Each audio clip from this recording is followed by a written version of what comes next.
कले रे पूजा पाठ करे के तैयारी, कले रे पूजा पाठ करे के तैयारी। बाबा विश्वकर्मा आयल सबके दुआरी, बाबा विश्वकर्मा आयल सबके दुआरी।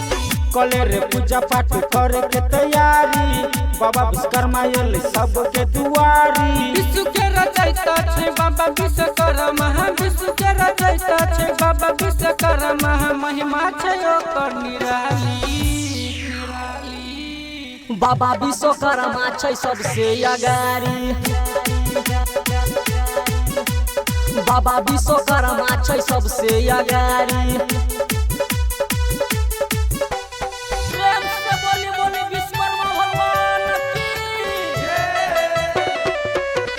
Music by Neeraj Palasi। कले बाबा हाथी के सवारी, चले रे पूजा कर बाबा के दुआरी, चले रे पूजा कर बाबा के दुआरी। बाबा विश्वकर्मा के छोई कलाकारी, ओकरे कृपा से चले रे लगारी।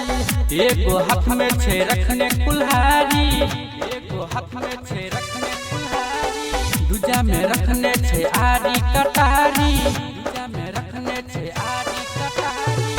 एगो हाथ में छे रखने टेंगारी, दूजा हाथ में छे आरी कटारी। विश्व के रचयिता छे बाबा विश्वकर्मा, विश्व के रचयिता छे बाबा विश्वकर्मा। महिमा छे ओकर निराली।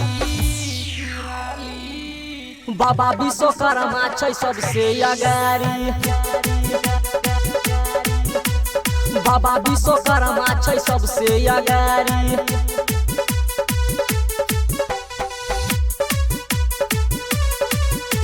प्रेम से बोली बोली विश्वकर्मा भगवान की Music by Neeraj Palasi।